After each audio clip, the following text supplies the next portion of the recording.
Here we are. We're back again. It's Sonic the Hedgehog 1, the second part, but it's still Sonic 1, not Sonic 2. We've got the same gang here.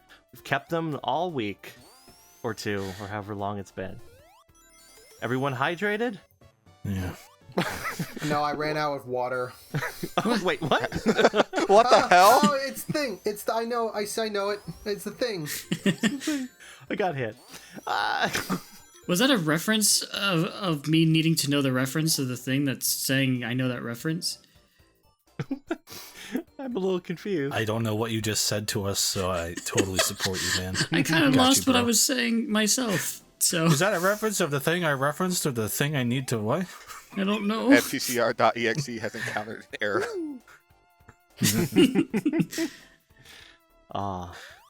Woody's Movies has opened. It's all about those references. David, do you remember the thing you were going to talk about more in this part? I forgot. Oh, yes, I remember now. Whether or not I like have the levels memorized. I think for the most part I do remember what's in the level, but I think it's mostly just about Sonic. Like I don't have all of Mario World memorized or anything. Oh, I do. Mm-hmm. Which is weird, yeah. So Mario uses just a bunch of the same set pieces. Why is that so much easier to memorize? I don't know. Maybe you just like Mario more than Sonic.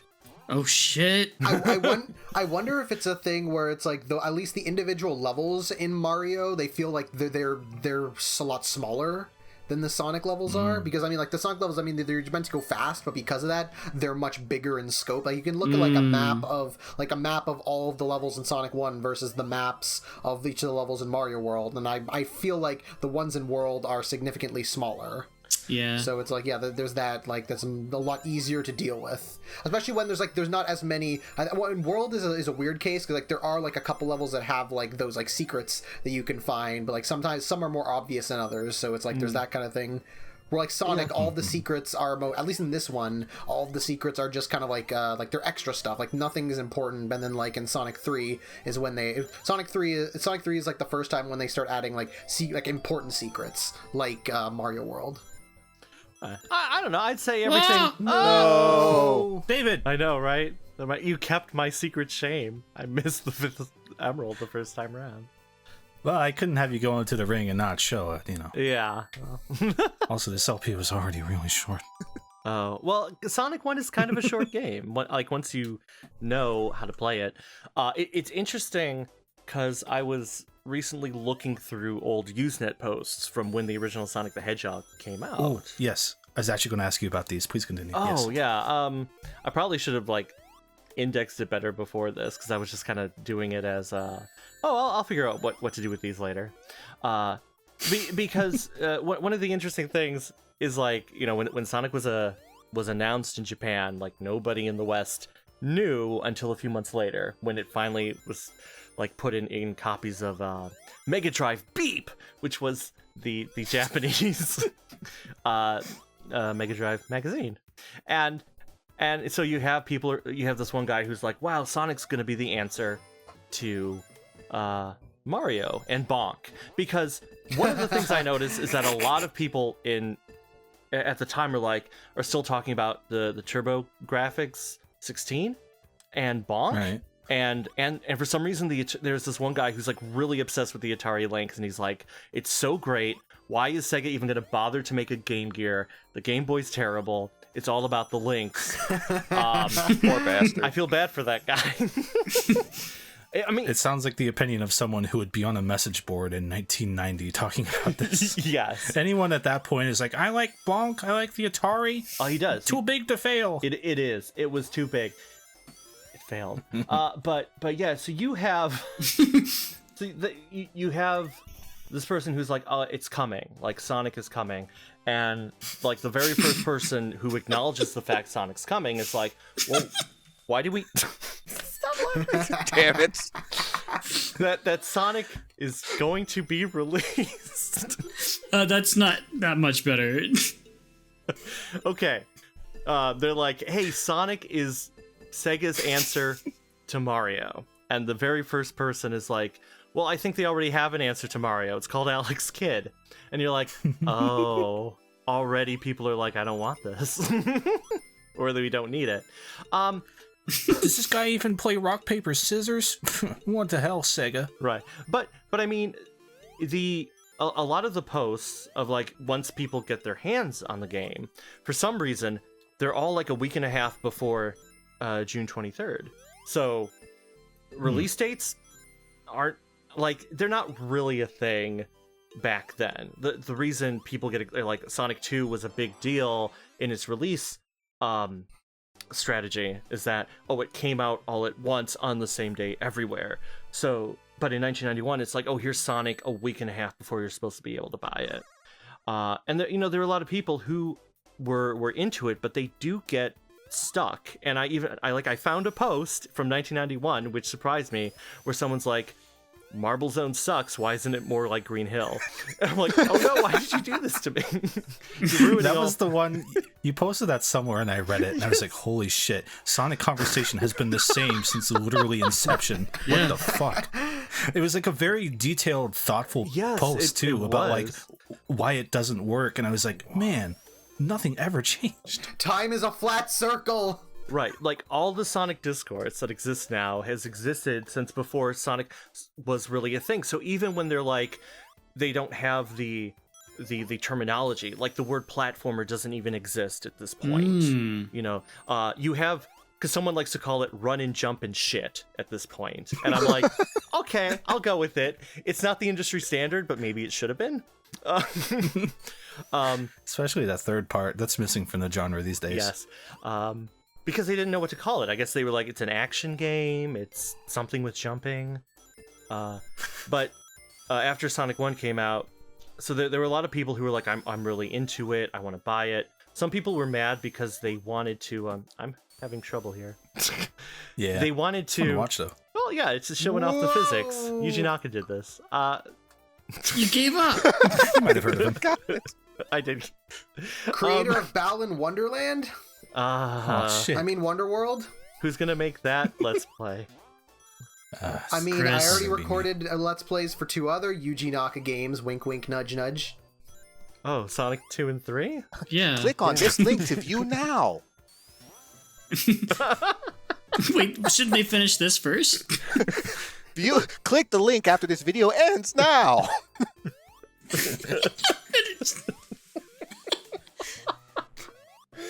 So we called it a run and jump and shit. Yes. But there's an interesting conversation that happens after Sonic 1's out, where there are people who are like, oh man, I can't wait for Sonic 2. Now, and there's a thread about what do you want to see in the sequel. And there are some people who are like, I want it, I want more, I want different, I want whatever. But there's this one guy who's like, I don't want them to make a sequel. I don't want them to make any of these kinds of games ever again. Super Mario World should be the very last one. They should give up. Wow. And I was fascinated by that because I'm like, wow, like they really just want to kill an entire genre of games. Because there are a lot of people in 1990 who are like, I'm tired of space shooters. And they're like, Oh, I yeah. hate the Genesis because it's all space shooters and sports games and they're boring. I want cool games like Chip's Challenge on the Atari Lynx. Oh yes. And nothing against Chip's Challenge, but Great game. it's not Sonic. It's a very different. Like you could probably spend hours going through all these posts because, it's people, and because none of these posts are made by kids, they're all either like.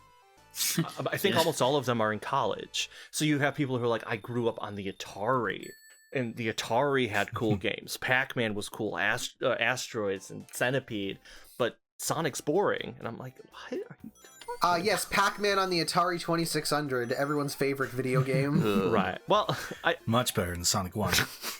right. Well, he was making the argument that games did different things. Everything was new and different. But I think that's partly because in the 70s, there weren't a lot of games, and any game was new and different. By this point, even though the industry is still relatively new, there's certain hallmarks that are already entering the nomenclature of what a video game is. So Sonic is right on the cusp, and That's part of why the original Sonic fascinates me. It's not just, oh, it's a good game. I love the story behind its development and how Sonic evolved as a character internally, and like the differences between the Japanese and the United States, and how they advertised and marketed and created their own lore. Like there's a lot in what this game is. See, the Christian Whitehead version like uses the effects that are only in the Japanese release, the wavy lines right here, or the scrolling clouds in Green Hill, like that stuff that isn't in the Genesis. There was a post of someone who's like, I imported Sonic from Japan because I wanted to, even though I already have the US one, and guess what? The clouds moved. They didn't in the it's interesting. Like you already have people who are like, there's differences in the game, there's things like happening, like it's very fascinating, and I guess just means everything old is new again. It's yeah. I feel like I'm overtaking. Yeah. No, that was also something I was wondering, like, what exactly did, like, other than like widescreen and maybe changing some optimization things, like what else did the Whitehead version of like this game do? 'Cause I know there like I know a lot of all of the changes that CD did, but I was never sure like what exactly did he add to this version.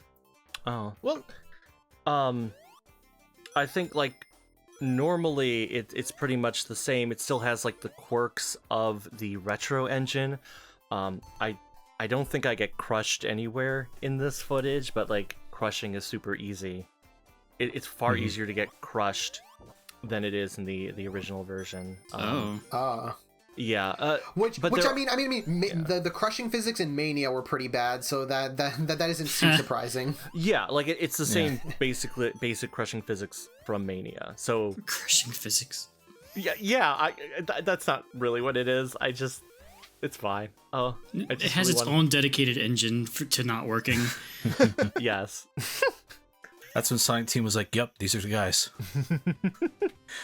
There's some other things, like it's a stable 60 FPS all the way through. That's like not really a sexy thing to talk about, but it's very noticeable for stuff like the waterfall in Green Hill Zone Act 2, 3.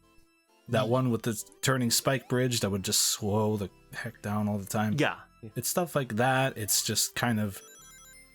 This is Sonic smoother. 1 especially is just more about the extras, I think, and there's not even a lot of extras. We'll see a lot more of those in the next part. With the 60 frame per second, like in the zone, actually, you can actually see both sides of the water in Labyrinth. Like it's not choppy like it is in the original. It's a nice smooth transition all the way through. The top part of the water, at least. Yeah. Cool. Look at that. He's about to do it again. I am good at this game. Yeah, I'd say Sonic 2 definitely had the sexier additions. Sonic 1 was kind of just more of like here's a widescreen version, and it's consistent, and it's good, and hope you like phones. I can understand why they didn't, because like this was the first one, like other than CD, this was the first one they did, so like they didn't know if they wanted to like add stuff like they did with Sonic 2, but I was like, man, it would have been cool if they also added like a 7th Chaos Emerald and lets you turn Super. I think that would be fun. That's an addition. Yeah. Actually. I think it's hidden in secret. I thought it was just such a foregone conclusion. I didn't even think to mention it. Sorry. Right. Yeah, you could do that. Yeah, if you enter the level select, you can Sonic got them all toggle that. But because this is a pure playthrough, I didn't turn on the 7th one. Asterisk. Also, Sonic got them all asterisks. Also, there's a real reason why I didn't throw the 7th one in the regular playthrough. It's hard. Ooh. Oh. Yeah. I watched you struggle with that over a Discord screen a few weeks back, and I think literally we were just kind of staring at it for 20 or 30 minutes going, this isn't that good, is it? Huh. Yeah, you would think it wouldn't be that hard to come up with like really good layouts for those special stages, but apparently it is. Or, I mean, it could just be they didn't spend a lot of time on it because they had to focus on other things. I'm sure if you had the full Mania team working on Sonic 1 special stages, you'd get some bangers. Ooh. Yeah, because I guess to get into it a little bit, we'll get into it more, but there's kind of two formats of special stage. There's like the thing trying to simulate the handheld puzzles you can roll a ball through kind of thing. Mm-hmm. And then there's the more open-ended, like, good luck getting to the center of this big open thing puzzle. And the 7th special stage is the latter, except on crack. Yeah. The Labyrinth Zone. Oh, yeah. David, you're good at this level, and I kind of got a little envious watching you play. because this is the one level I don't have memorized, and it's generally by this point I'm still trying to eke out one last Chaos Emerald, and I was just watching you do this, like, man, all right, show off. Yeah, I know this level gets a lot of flack. I know it doesn't have as many, like, it doesn't really have branching pathways in the same way, but I mean, the name of it is, I always get hit here, like, it just happens. Yeah, same. But it is called a labyrinth. It is, if you think about, okay, Sonic the Hedgehog, his one main weakness is he can't swim. It would make sense that Dr. Eggman would then throw Sonic into a level that is water, like that. This is gonna get him, but Sonic has all these other skills at his disposal that even though he can't swim, he can get through it just fine, and he did. He passed Act 2. It's storytelling. I made sure there is some, yeah. Oh, go on. No, I made sure to memorize Labyrinth because I was tired of spending a fucking half hour on this zone each time I played. That's very fair. Yeah. Mm-hmm. Yeah. It's not that bad once you've.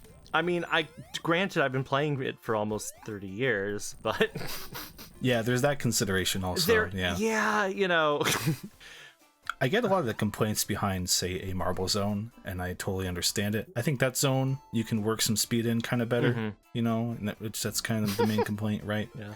This level, I'd be okay if they cut this level. Not gonna lie. What did the post say about this level? Oh man, I think there were definitely some people who were not happy with it even then. Like there would be people who was like, I'm getting stuck, I don't know how to beat it, but they wouldn't outright say, oh, I hate Labyrinth Zone because I can't go fast. It'd be more like, water levels are always bad in games. I think there were people who didn't like water levels in Mario even, you know. Well, they still don't. I'm the odd man out in that one.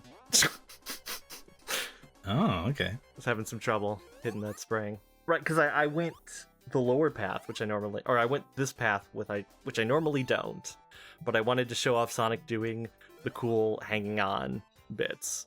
So there's a little bit of pathway going on. I'm just imagining if, like, Heck. Usenet back then had the modern internet culture when Sonic 1 came out, there'd just be a picture of like a snapped in half Sonic 1 cartridge and it would just say fuck Labyrinth Zone. Oh, we were robbed. Yeah. No, they're all too nice because they're you know, kids in college. They're like, oh, you know, we're living the life, we're on the internet, we're interacting with people. There was one guy who was like, oh, I'm from the East. I forget which country, if it was like Taiwan or the not Philippines, that's not it. But I forget somewhere. It was, well, because I read it once, but he was like, he was the one that would buy Mega Drive Beep because he was going to school in San Francisco. And then when he was like, I'm done with school, he wrote a nice little, thanks for all the good times, I'm going back home. I may not have access to the internet ever again. It's like, oh man. That's kind of sad. He was into Sonic. He was into Sega. I wonder where he is now. That man today, John Sega. Yes.